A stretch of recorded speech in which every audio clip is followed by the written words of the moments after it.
C'est l'heure de votre rendez-vous derrière l'image avec vous aujourd'hui, Wassim Nasr. Bonjour. Bonjour, Wassim, journaliste à France 24. On s'arrête avec vous sur cette image, on va la voir dans un instant, celle du dirigeant syrien Ahmad al-Shara, interviewé. Voilà, on le voit par l'ex-patron de la CIA, une photo chargée de sens, Wassim. Donc oui, effectivement, donc là c'est à Concordia, hein, en marge de la visite syrienne aux États-Unis à l'occasion du 80e euh, réunion de l'ONU. Et c'est très important parce qu'effectivement c'est le chef de la CIA, mais c'est pas que ça. C'est l'ancien chef des forces américaines en Irak, au même moment où Ahmad al-Shara était emprisonné par les Américains, parce qu'il a quand même passé 6 ans en prison en Irak, emprisonné par l'administration américaine. Et donc c'est assez intéressant de les voir parler, et surtout le contenu de ce qu'ils ont dit. Donc à un moment, Petraeus dit à Shara, ma mission était très difficile en Irak. Donc Shara lui répond très vite, mais ma mission est beaucoup plus difficile en Syrie. Vous, vous aviez le choix de partir. Nous, on n'a pas le choix. C'est-à-dire, on est chez nous, on doit gérer la situation. Et puis, à un moment, il dit, on s'est confronté militairement, donc en Irak, mais là, le temps du dialogue est venu, etc. Donc, c'est vraiment assez intéressant de voir un dialogue, en tout cas, entre deux hommes qui avaient pris les armes l'un contre l'autre il y a quelques années. Avant cette photo, on en avait vu une autre qui est passée sous les radars. Quelle est-elle et qu'est-ce qu'on y voit? En fait, c'est une photo très importante, voire plus importante que celle de Chara avec Petraeus. C'est la visite du patron du CENTCOM, donc du commandement central, que l'on voit ici en blanc, des armées américaines à Damas. C'est une première visite, c'est une visite officielle, et on va voir sur une autre photo que la visite, elle s'est faite avec son épouse. Donc c'est assez intéressant et important de voir ça. Donc vraiment visite officielle suivant le protocole. Et on voit aussi, c'est assez rare, l'épouse d'Ahmad al-Shara sur cette photo, photo aussi. On va voir sur une autre photo aussi, ce qui est intéressant, c'est de voir l'équipe en tout cas des décideurs aujourd'hui à Damas, ceux qui font la politique de Damas. Donc là, à droite de l'image, on les voit, il y a le ministre des Affaires étrangères, Asad Chibani, il y a le ministre de la Défense, Abou Qasra, il y a le ministre de l'Intérieur, Anas Khattab, il y a le chef des renseignements, Salamé, et il y a Mohamed Kanatri qui est au bureau Amérique, et le frère d'Ahmad Shara aussi sur la photo. Donc on a sur une seule photo, avec le chef du CENTCOM, tous ceux qui sont en fait les décideurs, les grands décideurs de la politique syrienne aujourd'hui. Et quel est le message justement envoyé par l'administration américaine en envoyant son plus haut responsable Bon, on militaire à va voir Damas? déjà c'est quoi le CENTCOM sur une carte. En fait, le commandement central américain, c'est sur plusieurs pays. On va le voir sur une carte, donc c'est très important. C'est la zone d'opération la plus importante pour les États-Unis au Moyen-Orient. On voit tous les pays et toutes les zones de conflit. Le message est très important parce que cette visite vient juste après une visite en Israël. Et donc le message est on soutient Damas. Et ce message aussi est vis-à-vis d'autres composantes syriennes, comme les forces démocratiques syriennes, soutenues par les Américains. Le chef du CENTCOM aussi les a visitées. Donc c'est une affirmation du soutien américain à Ahmad al-Shara. Et encore une fois, on le rappelle, la visite s'est faite avec son épouse, donc quelque chose de vraiment protocolaire.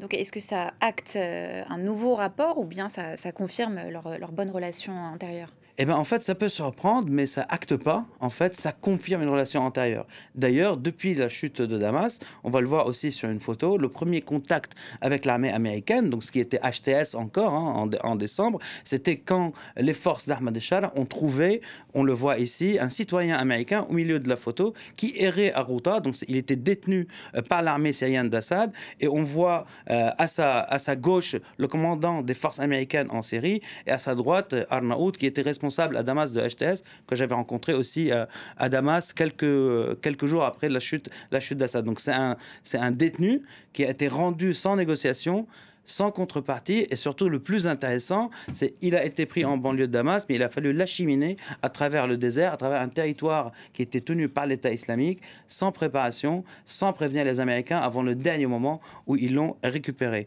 On peut voir aussi que, par exemple, le 25 juillet dernier, on va voir une vidéo, il y a eu une opération commune entre forces spéciales turques, forces spéciales américaines, on le voit à l'image ici, et les forces de Damas contre l'État islamique.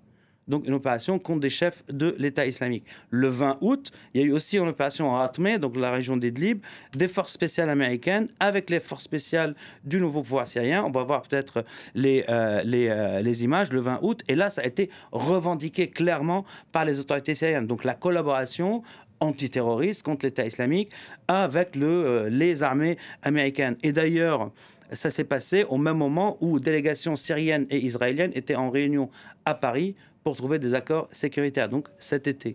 D'ailleurs, le 29 avril 2023, alors que moi-même j'étais à Idlib, donc coïncidence, les forces de HTS à l'époque ont tué un calife de l'État islamique sur place, sachant que ces images qu'on voit à l'antenne sont de 2022, opération américaine pour tuer le chef de l'État islamique.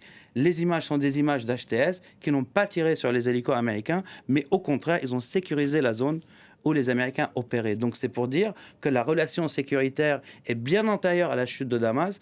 Et aujourd'hui, on a une confirmation officielle de cette relation qui prend les formes d'une relation d'État à État. Voilà, donc entre le pouvoir syrien et américain, comment il est perçu en interne en Syrie et à travers, par les différentes factions dans le pays? Ben, en fait, c'est très mal perçu par les factions les plus dures en Syrie. Déjà que Ahmad al-Shara affiche sa femme, entre guillemets, tel qu'ils le disent, ça fait pas partie disons, des coutumes des gens les plus radicaux qui étaient ou qui sont encore dans ses rangs. Et d'un autre côté, pour ses soutiens, ça confirme encore une fois que les choix qui sont faits par Ahmad al-Shara sont les bons, dans la mesure où il a le soutien américain. Et donc, même si la situation est difficile vis-à-vis d'Israël, même si le pays reste fragmenté, ça, il faut le rappeler, il a encore le soutien des Américains. C'est aussi vu d'une certaine, avec beaucoup de scepticisme de la part des forces kurdes, forces démocratiques syriennes, qui sentent que les Américains sont en train de les lâchés. Donc les forces démocratiques syriennes qu'on voit ici, qui détiennent aujourd'hui des centaines de djihadistes étrangers de l'État islamique, qui sont détenus dans leurs prisons. Un dossier brûlant aussi que normalement Damas devrait prendre en main dans les mois à venir.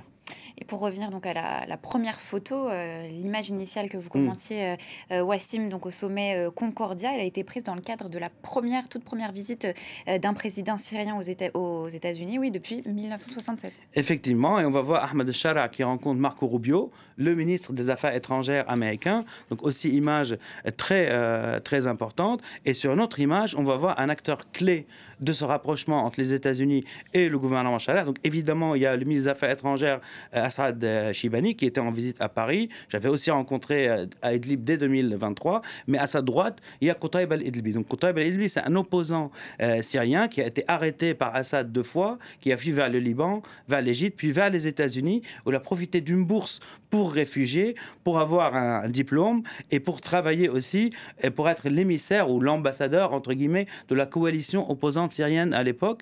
Et il signe des papiers pour le Washington Institute et il fait partie de l'Atlantic Council. Donc ça fait partie, c'est un des artisans du rapprochement avec les États-Unis.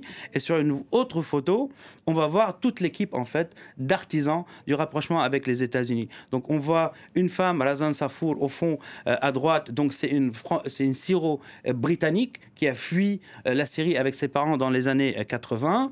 C'est elle, le rapprochement avec la Turquie, la communication. C'est elle aussi qui a monté toute l'organisation de ce qui s'est passé à Concordia, mais aussi au Middle East Institute. Et on voit aussi Rolabi, qui est aujourd'hui donc l'émissaire ou l'ambassadeur de la Syrie à l'ONU. Donc Rolabi, c'est un avocat. C'est un avocat qui travaillait pour les droits de l'homme, qui était conseiller